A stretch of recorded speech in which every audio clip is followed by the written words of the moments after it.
Assalamualaikum warahmatullahi wabarakatuh. Waalaikumsalam warahmatullahi wabarakatuh. Selamat pagi anak-anak. Selamat pagi, Bu. Ibu, Bagaimana kabarnya? alhamdulillah baik. Alhamdulillah baik, Bu. Alhamdulillah. Alhamdulillah juga kita bisa dapat berkumpul di ruang Zoom pada pagi hari ini. Sebelumnya Ibu minta maaf tidak bisa hadir di secara luring karena lagi ada kegiatan lain. Baik, Iya, Bu.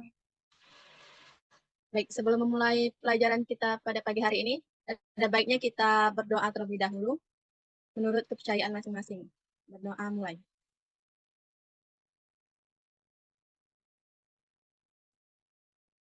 Berdoa selesai.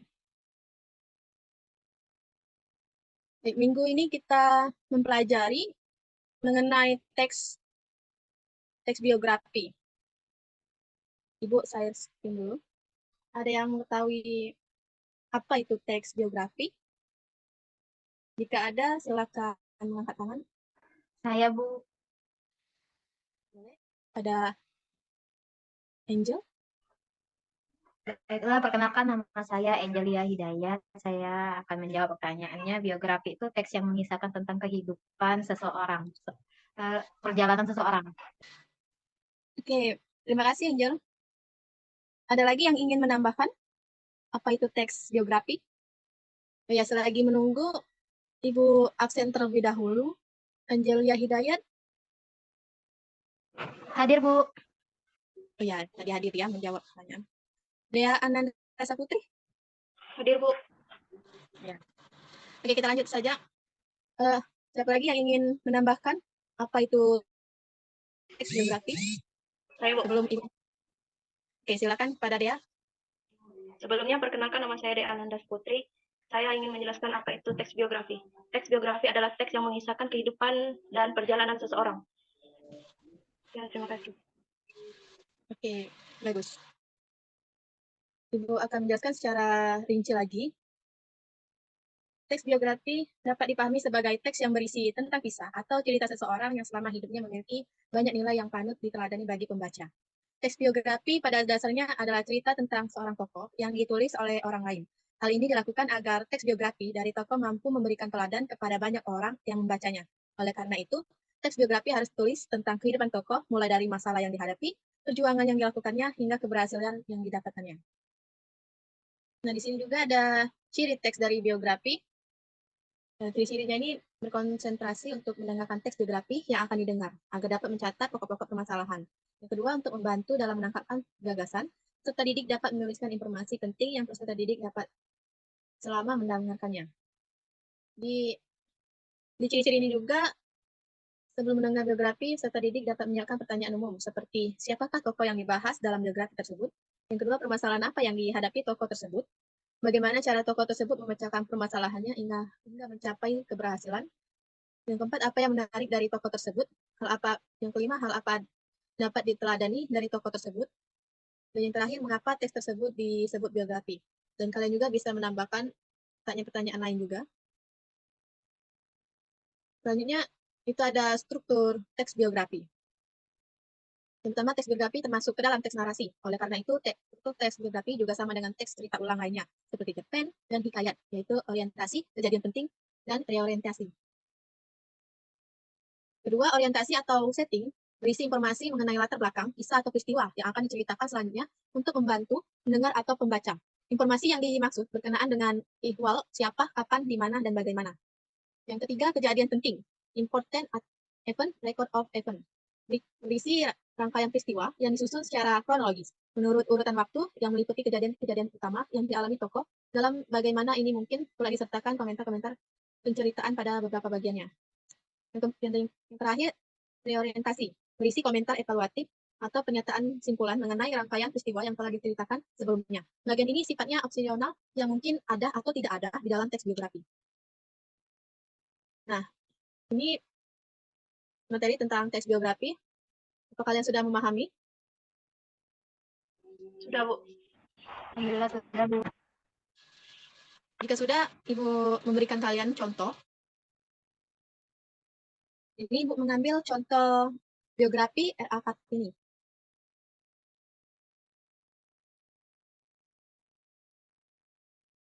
Setelah kalian telah membaca dan memahami biografi dari R.A. Kartini ini, kalian akan bisa dapat ciri-ciri dalam teks biografi.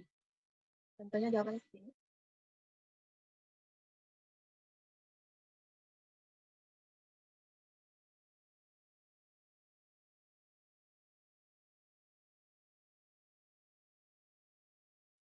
Ada 3 struktur.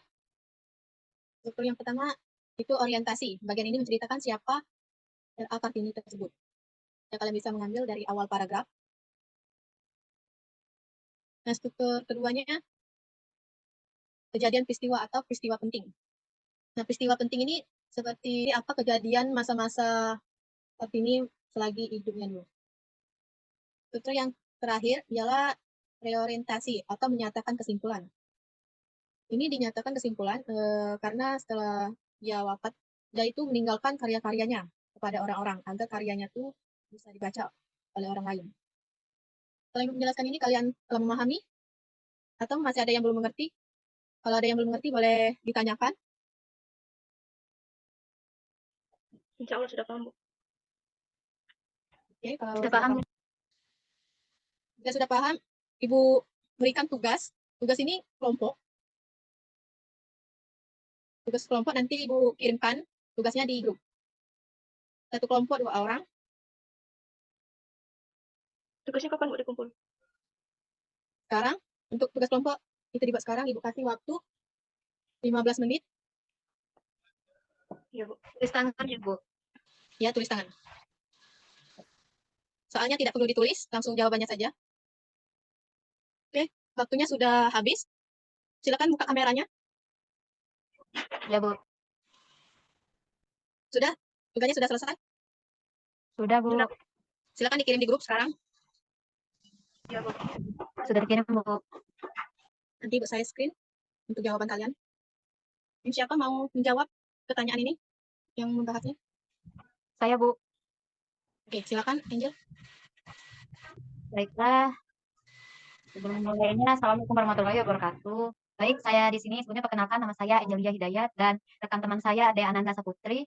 Sebelumnya saya di sini kami di sini akan mempresentasikan hasil diskusi kelompok kami, yaitu tentang ciri-ciri dan pertanyaan struktur teks biografi. Baiklah, sebenarnya kelompok kami kelompok 1. Langsung saja ya, Bu. Yang pertama, pertanyaannya, siapa tokoh yang dibahas dalam biografi tersebut? Nah, tokoh yang dibahas, setelah kami baca, tokoh yang dibahas dalam biografi tersebut, Muhammad Hatta. Yang kedua itu, permasalahan apa yang dihadapi tokoh tersebut? Sebagai ketua RI saat itu, Hatta memimpin deklarasi Kongres Demokrasi Internasional yang ke-6, perdamaian di Belleville, Vernalis pada tahun 1926. Ia mulai memperkenalkan nama Indonesia dikenal di kalangan organisasi-organisasi internasional pada tahun 1927. Hatta bergabung dengan Liga menentang imperialisme dan kolonialisme di Belanda dan berkeinginan dengan aktivitas menganalisis jadi di Jawa Tengah. Yang ketiga itu bagaimana cara tokoh tersebut memecahkan permasalahannya hingga mencapai keberhasilan. Pada tahun 1932, Hatta kembali di Indonesia dengan bergabung dengan organisasi Klub Pendidikan Nasional Indonesia yang bertujuan untuk meningkatkan kesadaran politik rakyat Indonesia dengan adanya pelatihan. Yang keempat itu apa yang menarik dari tokoh tersebut? Pada masa pengasingan di Hatta aktif pengasingan, Hatta aktif menulis di berbagai surat kabar. Ia juga rajin membaca buku yang ia bawa dari Jakarta untuk kemudian diajarkan kepada teman-temannya. Selanjutnya pada tahun 1935 saat pemerintahan kolonial Belanda berganti, Hatta dengan Slabrir berpindah lokasi ke Belanda, Neira. Di sanalah Hatta dan Syahir mulai memberikan pelajaran kepada anak-anak setempat dalam bidang sejarah, politik, dan lain-lain. Yang kelima, hal apa yang dapat diteladani dari tokoh tersebut? Setelah kemerdekaan mutlak RI, Hatta tetap aktif dan memberikan ceramah di berbagai lembaga pendidikan. Dia juga masih aktif menulis berbagai macam karangan dan bimbingan gerakan kooperasi sesuai apa yang dicita-citakannya. Tanggal 12 Juli 1951, Hatta mengucapkan pidato di radio mengenalkan hari jadi koperasi dan selang hari 5 hari. Kemudian dia diangkat menjadi Bapak Koperasi Indonesia. Yang keenam, mengapa teks tersebut disebut biografi? Teks tersebut termasuk ke dalam teks biografi karena teks biografi Muhammad Hatta menceritakan kisah kehidupan Soekarno Hatta sejak terakhir masa kecil pendidikan perjuangan kemerdekaan hingga masa tuanya. Teks ini memaparkan berbagai peristiwa penting dalam hidup Hatta, seperti masa kecilnya di Bukit Tinggi, pendidikannya di Belanda, perannya dalam pergerakan kemerdekaan, dan kiprahnya sebagai Wakil Presiden Indonesia. Baiklah Bu, itu saja terkait tentang ciri-ciri teks biografi dan akan dilanjutkan oleh Saudari Dea. Terima kasih. Wassalamualaikum warahmatullahi wabarakatuh. Oke, bagus. Selanjutnya, struktur. Itu pada Dea. Baiklah, di sini saya akan menjelaskan strukturnya, Bu. Langsung saja. Orientasinya, Wakil Presiden Indonesia Dr. Muhammad Hatta lahir di Bukit tanggal 12 Agustus 1902. Pria yang akrab disapa dengan sebutan Bu Hatta. Ini menyampaikan perjuangan kemerdekaan RI yang kerap disandingkan dengan Soekarno. Tak hanya sebagai pejuang kemerdekaan, Bung Hatta juga dikenal sebagai seorang organisasi aktivis partai politik, negarawan, proklamator, pelopor koperasi, dan seorang wakil presiden pertama di Indonesia. Dan peristiwa terjadinya untuk aktivasi politik Hatta pada organisasi ini menyebabkan dirinya ditangkap tentara Belanda bersama dengan Nazir Kotanja, Ali Sastemi Jojo, dan Abdul Mijojo Jojo Diningrat. Setelah ia berpidato dengan pidato pembelaan berjudul Indonesia Free dan reorientasinya setelah kemerdekaan mutlak Republik Indonesia, Hatta tetap aktif memberikan ceramah-ceramah di berbagai lembaga pendidikan dan juga masih aktif menulis berbagai macam karangan dan membimbing gerakan koperasi sesuai apa yang dicita-citakannya. Tanggal 12 Juli 1951, Hatta mengucapkan adat di Rading mengenai hari jadi koperasi dan selang hari kemudian ia menjadi Bapak Koperasi di Indonesia. Sekian Bu penjelasan dari saya. Terima kasih. Oke, terima kasih. Baik, setelah yang telah kalian jelaskan, berdasarkan ciri-ciri dan struktur yang telah siswa menjawab, bahwa teks biografi Muhammad Hatta itu memenuhi semua kriteria sebagai teks biografi. Teks ini menceritakan kisah hidup Muhammad Hatta secara kronologis, berdasarkan fakta, dan dengan bahasa yang baku dan formal. Teks ini juga bertujuan untuk mengonfirmasikan dan meneladani nilai-nilai positif yang terdapat dalam diri Hatta. Teks ini memberikan informasi yang valuable tentang kehidupan Muhammad Hatta dan dapat menjadi sumber inspirasi bagi pembaca. Baik, anak-anak, kalian telah memahami apa itu teks biografi, ciri-ciri teks biografi, dan strukturnya. Jam pelajaran sudah hampir selesai. Di sini Ibu memberikan tugas mengenai tokoh yang anak-anak kagumi dan uraikan ciri-ciri dan strukturnya, seperti yang telah kalian jelaskan kelompok tadi. Apakah kalian memahami? Waktu tugasnya dikumpulkan minggu depan, ditulis tangan, nanti dikumpulkan di grup. Baik Bu. Oke. Selesai sudah pelajaran kita pada pagi hari ini. Ibu tutup. Wassalamualaikum warahmatullahi wabarakatuh. Waalaikumsalam warahmatullahi wabarakatuh.